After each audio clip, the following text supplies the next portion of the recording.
अभी मुझे लग रहा है ऐसा वो सीज़न दोबारा वापस आ रहा है जो कुर्सियां गिनने का सीज़न एक चलता था।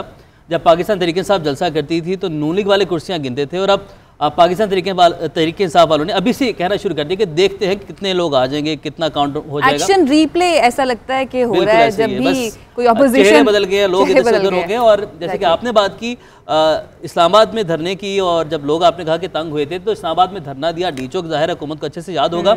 अब हुकूमत के खिलाफ ही वहाँ पर जो है वो एक और एहतजाज जो है इस वक्त जारी है। बहुत सारे एहतजाज हैं, बहुत सारे लोग इस हुकूमत के खिलाफ जो है वो सिरापा एहतजाज है। इस्लामाबाद में एहतजाज का मौसम है और डी चौकी है वो एक मरतबा फिर से अब आबाद हो चुका है। गुज़श्ता रोज़ लेडी हेल्थ वर्कर्स और सरकारी मुलाजमीन ने डी चौक पर एहतजाज किया और मुलाजमीन का एहतजाज तो ख़त्म हो गया, लेकिन लेडी हेल्थ वर्कर्स ने डी चौक में धरना दे दिया है जो आज दूसरे रोज़ भी आयशा जारी है। बिल्कुल ऐसे, और ख़वातीन ने सिर्फ यही नहीं, इस्लामाबाद की में क्योंकि मौसम काफ़ी ठंडा हो चुका है और रातें बहुत ज़्यादा ठंडी हैं तो वो रात भी खुले आसमान तले गुजारी है। और मैं देख रही थी स्पेशली सोशल मीडिया पर बहुत से लोगों ने बहुत तनकीद की थी और कई ख़वातीन ऐसी थी जिनकी गोद में मासूम बच्चे भी मौजूद थे।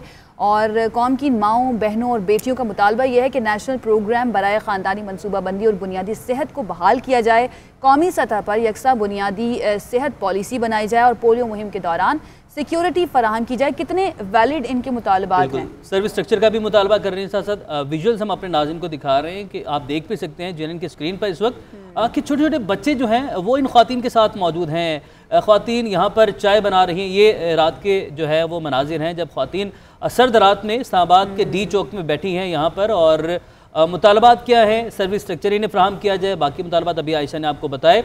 और ये वो उनके तमाम जो जायज़ हकूक़ हैं ये वही मांग रही हैं। बच्चों के विजुअल भी हम आप भी आपको दिखाएंगे। तमाम सूबों में तनख्वाह जो है वो भी बराबर की जाए, ये भी ये हम देख सकते हैं। ऐसे देखिए छोटे छोटे बच्चे हैं। ये बच्चा जो है आज सुबह के ये मनाजिर हैं, ये बच्चा भी इन्हीं ख़वातीन के साथ मौजूद हैं। इन ख़वातीन ने, हम शुरू में आज बात कर रहे थे ख़वातीन की मुश्किलात के हवाले से, तो यही हैं वो ख़वातीन जो अपने घर भी संभाल रही हैं और बाहर भी काम काज कर रही हैं। वो देखिए कितना आयशा वो जो मनाजिर हैं ये सड़क की सफाई भी कर रही हैं, साथ साथ सड़क को साफ भी कर रही हैं। ये इनकी मुश्किलात है। मरीम नवाज ने भी ट्वीट की है आज। उमर, मैं अंदाज़ा कर सकती हूँ कि एक खातून को जब अपने मुतालबात के लिए घर से निकलकर बाहर सड़क पर आना पड़े और रात वहाँ पर गुजारनी पड़े तो कितना ज़्यादा मुश्किल होता है, कितनी ज़्यादा हिम्मत इसके लिए चाहिए होती है। और अफसोस का मकाम यह है कि जो मुतल्लिक़ा इदारे हैं या फिर जिनकी ज़िम्मेदारी बनती है वो इस बारे में नहीं सोचते हैं। वज़ारत सेहत के हुकाम से इन ख़वातीन के मुज़ाकरात भी हुए थे लेकिन वो मुज़ाकरात नाकाम हो गए। लेडी हेल्थ वर्कर्स ने ऐसा कहा कि जो हुकूमत है वो टाल मटोल से काम ले रही है, सूबाई मामला इसको करार दिया जा रहा है और ऐसा महसूस हो रहा है जिस तरह दीगर मामला की तरह इस मामले को भी नॉन सीरियस शायद दिया जा रहा है। बिल्कुल ऐसी है। आसिया कौसर हमारे साथ मौजूद हैं, उनसे इस बारे में हम बात कर लेते हैं। आसिया, बताइएगा, ख़वातीन ने खुले आसमान तले ये रात गुजारी है, कैसे ये रात गुजारी, आपने बात की होगी इन ख़वातीन से, क्या कहती हैं ये? जी बिल्कुल, डी चौक पे मैं इस वक्त मौजूद हूँ। लेडी हेल्थ वर्कर्स जो हैं वो गुज़िश्ता रोज़ से यहाँ धरना देके बैठी हुई हैं। यकीनन ये बहुत सर्द और तल्ख रात जो है वो लेडी हेल्थ वर्कर्स ने रोड पर गुजारी और बड़ा अफसोसनाक ये लम्हा है कि हमारी ख़वातीन जो हैं वो आज सड़कों पर ख्वार हो रही हैं। वो ख़वातीन जो पोलियो प्रोग्राम हो, मनसूबाबंदी का कोई प्रोग्राम हो, डेंगू प्रोग्राम हो, आपकी कोरोना की सिचुएशन हो, हर सिचुएशन में आपको फ्रंट फुट पर जो ख़वातीन नजर आती हैं वो उन ख़वातीन ने ये रात अपने मासूम बच्चों के साथ सड़कों पर गुजारी है। उनकी क़यादत हमारे साथ मौजूद है, हम उनसे बात करेंगे कि किन मुश्किलात का गुज़िश्ता रोज से अब तक उनको सामना करना पड़ा है और जो मुज़ाकरात नाकाम हुए उसकी क्या वजूहात सामने आ रही है और हुकूमत का इस पर क्या मौक़िफ़ सामने आया है कि क्यों उनके मुतालबात माने नहीं जा सकते। तो आप मुझे ये बताइएगा कि कल से आप यहाँ पर एहतजाज है, सबसे पहले तो मुझे ये बताएं कि यहाँ पर जो डी चौक में आपकी रात गुजरी है उस हवाले से बताइएगा कि कैसी रात गुजरी।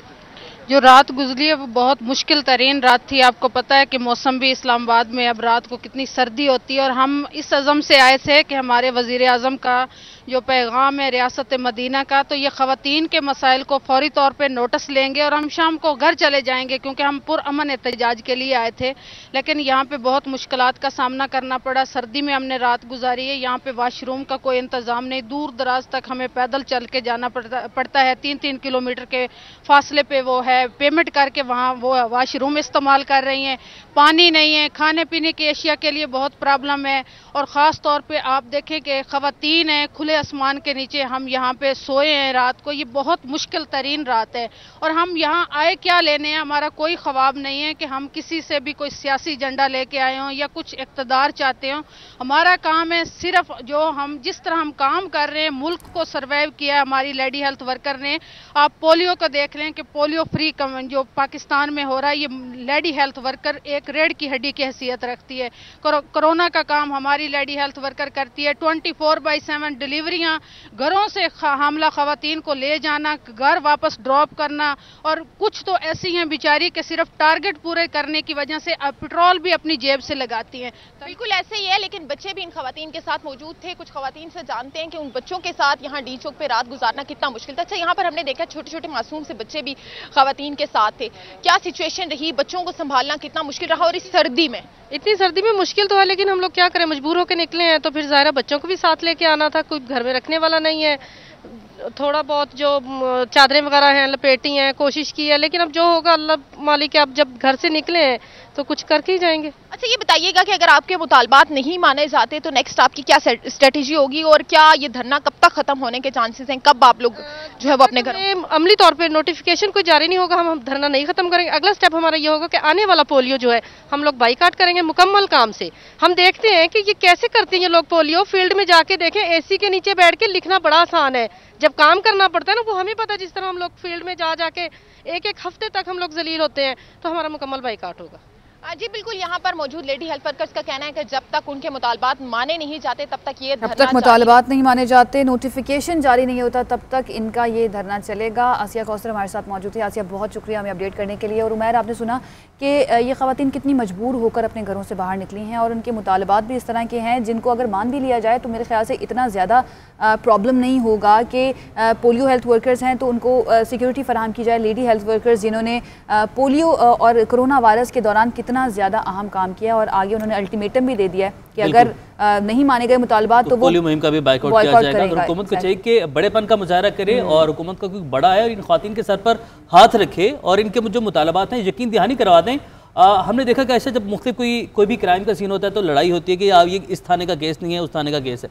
यहाँ पर भी इसी तरीके से जो हुकूमती नुमाइंदे पहुंचे उन्होंने कहा कि ये सूबाई मामला है और इसको टाल मटोल की यहाँ पर भी कोशिश की गई। तो बहरहाल जो भी इनके मुतालबात हैं हुकूमत को चाहिए कि जल्द से जल्द जाए और इनके मुज़ाकरात सुने।